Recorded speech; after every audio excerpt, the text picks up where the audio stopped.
Hello बच्चों, कैसे हो आप सब। आज हम 8th class maths chapter 13 direct and inverse proportion से एक्सरसाइज 13.2 करेंगे। अगर हम देखते हैं तो इस एक्सरसाइज 13.2 में मैक्सिमम क्वेश्चन इनवर्स के हैं, पर पेपर में आपको मेंशन नहीं होता है 13.2 से है 13.1 से है, इसलिए आपको क्वेश्चन समझना होगा कि ये इनवर्स का है कि डायरेक्ट है। तो हम क्वेश्चन पढ़ते हैं। उसने बोला है if a box of sweet is divided among 24 children they will get 5 sweet each. ठीक है, अगर 24 चिल्ड्रन है तो उनको हर एक बच्चे को 5-5 स्वीट मिलेंगी। उसने बोला how many would each get if the number of children is reduced by 4। अगर 4 कम हो जाते हैं बच्चे तो कितनी कितनी सबको मिलेगी। 24 हैं तो 5-5 मिल रही हैं, और 4 कम हो जाएंगी 20 हो जाएंगी तो ज़्यादा मिलेंगी। तो एक कम और एक ज़्यादा हो रहा है, तो इसलिए किसका क्वेश्चन है, इन्वर्स का। तो इसको सॉल्व करने के लिए भी पहले हम बॉक्स बनाते हैं, जिससे कि हमें आइडिया हो जाए कि हमें क्या फाइंड आउट करना है। ठीक है, तो यहाँ लिख लेंगे हम नंबर ऑफ चिल्ड्रन और sweet each children, each child, हर एक बच्चे को कितनी स्वीट मिलेगी। तो पहले लिखते हैं नंबर ऑफ चिल्ड्रन कितने हैं 24, और कितनी मिल रही है 5। उसने बोला है what how many would each get if the number of children is reduced by 4। Reduce by 4 मतलब 4 बच्चे कम हो गए हैं, तो कितने बच्चे 20। तो अब कितने मिलेगी हर किसी को, तो उसको हम ले लेंगे x। ठीक है, तो हमारा फॉर्मूला होता है x1 upon x2 is equal to y2 upon y1। तो हमें x1 x2 पता होना चाहिए। तो x1 है हमारा 24, x वाली टर्म ऊपर वाली होती हैं, x2 है हमारा 20, y1 है हमारा 5 और y2 है हमारा x। ठीक है, हमारा फॉर्मूला क्या था, x1 upon x2 is equal to y2 upon y1। हमने ये फॉर्मूला क्यों लगाया है, क्योंकि हमें इन्वर्स का क्वेश्चन सॉल्व करना है। तो x1 upon x2 is equal to y2 upon y1। तो 24 upon 20 is equal to x upon 5। तो ये कैसे होगा, by cross multiplication, by cross multiplication. तो 20 multiply x is equal to 24 multiply 5। तो x क्या हो जाएगा 24 मल्टीप्लाई 5 अपॉन 20। ठीक है, 5 1 ज़ा 5 4 ज़ा 4 1 ज़ा 4 6 ज़ा, तो x कितने आ गई 6। तो क्या मतलब है, तो 20 children will get 6 sweet each. ठीक है, 20 children will get 6 sweet each. तो नंबर ऑफ चिल्ड्रन कम हो गए, पर स्वीट पर चाइल्ड क्या हो गया, बढ़ गया। तो इस क्वेश्चन को हम इन्वर्स के क्वेश्चन बोलते हैं। ठीक है, आगे चलते हैं नेक्स्ट क्वेश्चन पे। इसमें बोला है a farmer has enough food to feed 20 animals in his cattle for 6 day. उसके बाद इतना खाना है कि वो 20 एनिमल को खिला सकता है 6 डेज में। How long would the food last if there were 10 more animals. तो 10 मोर एनिमल्स मतलब 10 एनिमल और बढ़ गए, तो कितने दिन वो खाना चलेगा। तो हम बॉक्स बनाएंगे।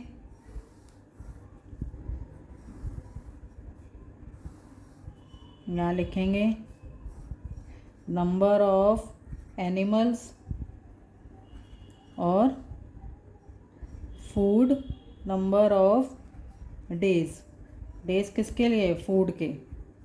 ठीक है, तो 20 एनिमल का खाना कितने दिन चलेगा, 6 डेज के लिए। ठीक है, तो उसने बोला अगर 10 मोर एनिमल हो जाएंगे तो 20 प्लस 10 कितना हो गया 30 एनिमल। तो 30 एनिमल का खाना कितने दिन चलेगा, तो ये हो जाएगा हमारा x। ठीक है, तो x1 हो गया हमारा 20, x2 हो गया हमारा 30, ऊपर की टर्म x1 x2 होती हैं, y1 हो गया हमारा 6 और y2 हो गया हमारा x। तो फॉर्मूला लगाएंगे x1 upon x2 is equal to y2 upon y1। तो क्या होगा 20 upon 30 is equal to x upon 6। तो by cross multiplication, by cross multiplication. तो 30 into x is equal to 20 into 6। तो एक्स क्या हो जाएगा 20 इंटू 6 अपॉन 30। ठीक है, तो 0 से 0 कट गया, 3 1 ज़ा 3 2 ज़ा। तो एक्स आ गया हमारा 2 इंटू 2, एक्स आ गया हमारा 4। तो 30 एनिमल्स का खाना कितने दिन चलेगा 4 डेज के लिए। ठीक है, तो लिखेंगे 30 animals will feed for 4 days. 30 animal कितने दिन चलेगा, 30 एनिमल्स का खाना कितने दिन चलेगा 4 डेज के लिए। तो अगर आप देखोगे एनिमल्स अगर बड़े हैं तो डेज क्या हो गए हैं, कम हो गए हैं। तो एक चीज़ बढ़ती है एक चीज़ कम होती है। ये इन्वर्स का क्राइटेरिया है कि अगर एक चीज़ बढ़ रही है एक चीज़ कम हो रही है तो वो इन्वर्स का क्वेश्चन है। नेक्स्ट देखते हैं, a contractor estimate that 3 person would rewire Jasminder house in 4 days. मतलब एक कॉन्ट्रैक्टर ने बोला 3 लोग उसके जसमिंदर के घर को 4 डेज में ठीक कर देंगे, इसकी rewiring. If he uses 4 person, अगर वो 4 पर्सन यूज़ करता है तो कितने दिन में उसका काम कंप्लीट होगा। ठीक है, तो यहाँ पर भी हम बॉक्स बनाएंगे। तो यहाँ पे क्या क्या दे रखा है, नंबर ऑफ पर्सन और नंबर ऑफ डेज। तो 3 लोग 4 दिन में काम कंप्लीट कर रहे हैं, 3 लोग 4 दिन में काम कर रहे हैं। तो 4 लोग कितने दिन में काम करेंगे, 4 लोग कितने दिन में काम करेंगे।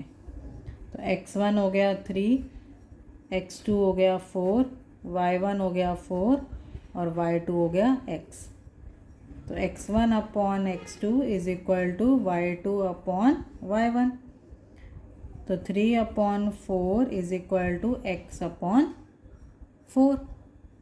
तो by cross multiplication, by cross multiplication 4 multiply x is equal to 3 multiply 4। Cross multiply करेंगे तो x क्या हो जाएगा 3 मल्टीप्लाई 4 अपॉन 4। तो 4 से 4 कट गया, तो x क्या आएगा 3।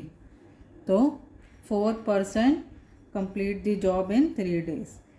तो 4 person can complete the job in 3 days. तो नंबर ऑफ पर्सन बढ़े हैं तो नंबर ऑफ डेज क्या हो गए हैं, कम हो गए हैं। ठीक है, आगे चलते हैं नेक्स्ट क्वेश्चन पे। उसमें बोला है a batch of bottles were packed in 25 boxes with 12 bottle in each box. 25 boxes हैं, इसमें हर एक बॉक्स में कितनी बॉटल हैं, 12 bottle. If the same batch is packed with 20 bottles in each box, कितने बॉक्सेस होंगे। ठीक है, नंबर ऑफ बॉक्सेस निकालना है। तो हमारे पास ये बॉक्स ये बन गया हमने। तो यहाँ हो गया नंबर ऑफ बॉक्सेस और number of bottles in each box. तो हम देखते हैं 25 बॉक्सेस में 12 बॉटल्स थी। तो 25 बॉक्सेस में 12 बॉटल्स थी। ठीक है, सेम बैच 20 बॉटल्स हैं इन ईच बॉक्स में, कितने बॉक्सेस हैं। तो बॉक्सेस x हो गए और कितनी बॉटल्स हैं ईच बॉक्स में 20। आपको क्वेश्चन समझना बहुत ज़रूरी है कि क्वेश्चन में क्या क्या बोल रखा है। ठीक है, अगर आप क्वेश्चन समझ जाएंगे तो आपका आधा आंसर तो वैसे ही हो जाएगा। तो अब यहाँ x1 हमारा है 25, x2 हमारा है x, y1 है हमारा 12 और y2 है हमारा 20। वही फॉर्मूला लगाएंगे, x1 upon x2 is equal to y2 upon y1। तो 25 upon x is equal to 20 upon 12। तो बाय क्रॉस मल्टीप्लिकेशन,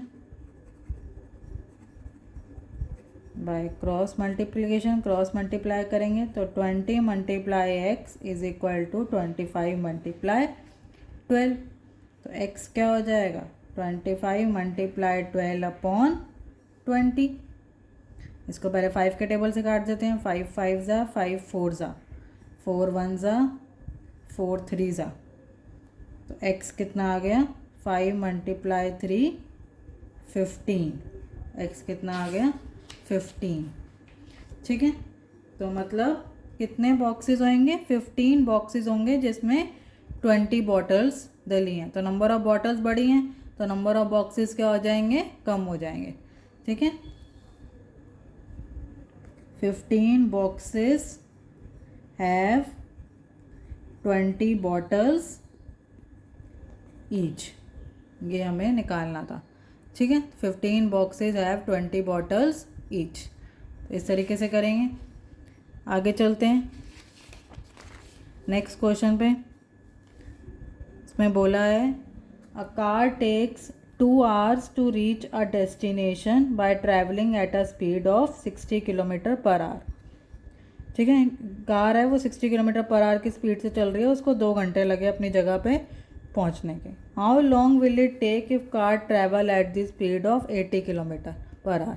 अगर 80 किलोमीटर की स्पीड से चलती है तो कार को कितना टाइम लगेगा अपनी जगह पे पहुंचने पे। तो यहाँ पे भी बॉक्स बनाएंगे। यहाँ लिखेंगे हम स्पीड ऑफ कार और यहाँ लिखेंगे टाइम टेकन। तो 60 किलोमीटर में 2 घंटे लग रहे हैं, तो 80 किलोमीटर में कितना टाइम लगेगा, तो उसको हमने ले लिया x। ठीक है, 60 किलोमीटर में 2 घंटे लग रहे हैं तो 80 किलोमीटर पर आवर में कितना टाइम लगेगा, तो ये हमारा है किलोमीटर पर आवर। ठीक है, तो x1 हमारा हो गया 60, x2 हमारा हो गया 80, y1 हमारा हो गया 2 और y2 हमारा हो गया x। x1 upon x2 is equal to y2 upon y1। तो 60 upon 80 is equal to x upon 2। तो बाय क्रॉस मल्टीप्लिकेशन,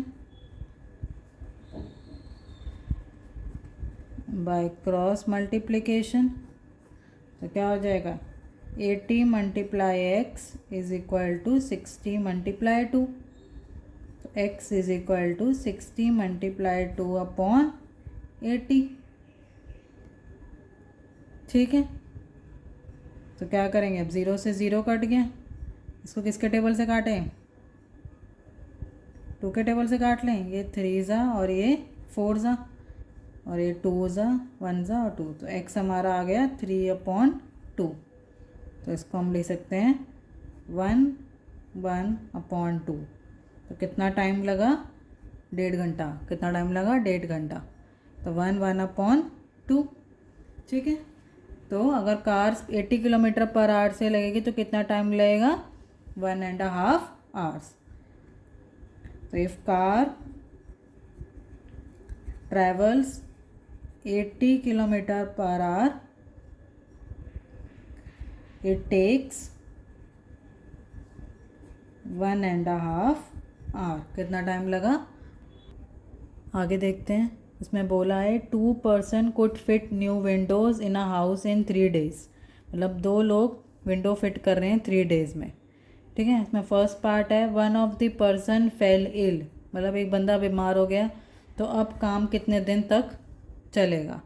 तो इसमें भी ऐसे ही करेंगे। तो बॉक्स बनाएंगे। पहले हम आपको दो चीज़ें दे रखी हैं, नंबर ऑफ पर्सन और number of days. Number of person और नंबर ऑफ डेज। तो 2 person can complete work in 3 days। If 1 of the person fell ill, मतलब एक बीमार हो गया तो एक ही बचा, तो एक बंदा कितने दिन तक काम करेगा। ठीक है, तो x1 हो गया 2, x2 हो गया 1, y1 हो गया 3 और y2 हो गया x। तो x1 upon x2 is equal to y2 upon y1। तो 2 upon 1 is equal to x upon 3। तो बाय क्रॉस मल्टीप्लिकेशन, तो क्या होगा 1 multiply x is equal to 2 multiply 3। तो x क्या आ जाएगा 6। तो एक बंदा कितने दिन में काम करेगा, 6 डेज में। तो क्या आएगा, 1 person will take 6 days to complete the work. 1 person will take 6 days to complete the work. Second part में भी सेम टेबल बनेगा, पर अंदर कुछ और लिखा जाएगा, टेबल की हेडिंग सेम होएगी। नंबर ऑफ पर्सन और नंबर ऑफ डेज। ठीक है, तो पहला वाला सेम रहेगा, 2 person कितने दिन में काम करेंगे, 3 days में। ठीक है, तो यहाँ पे 2 person कितने दिन में काम करेंगे, 3 days में, वो सेम रहेगा। सेकेंड पार्ट में बोला how many person would be needed to fit the window in 1 day। एक दिन में कितने लोग चाहिए, तो एक डे में कितने लोग चाहिए, तो कितने लोग को हमने x मान लिया। तो x1 हो गया हमारा 2, x2 हो गया हमारा x, y1 हो गया 3 और y2 हो गया हमारा 1। तो x1 upon x2 is equal to y2 upon y1। तो 2 upon x is equal to 1 upon 3। तो बाय क्रॉस मल्टीप्लिकेशन, तो 1 multiply x is equal to 2 multiply 3। तो x क्या आ जाएगा, 6। तो 6 person would required if we want to complete in work in 1 day। तो 6 persons are needed to complete the work in 1 day। एक दिन में काम करने के लिए हमें 6 लोगों की ज़रूरत होगी। ठीक है, आगे चलते हैं नेक्स्ट क्वेश्चन पे। नेक्स्ट क्वेश्चन है, a school has 8 periods in a day each of 45 minutes। How long would each period be if the school has 9 period। ठीक है, उसने बोला 8 पीरियड है और हर एक पीरियड कितने मिनट का है, 45 मिनट का। वो कहता है अगर स्कूल में 9 पीरियड होंगे तो कितना टाइम होगा हर एक पीरियड के पास।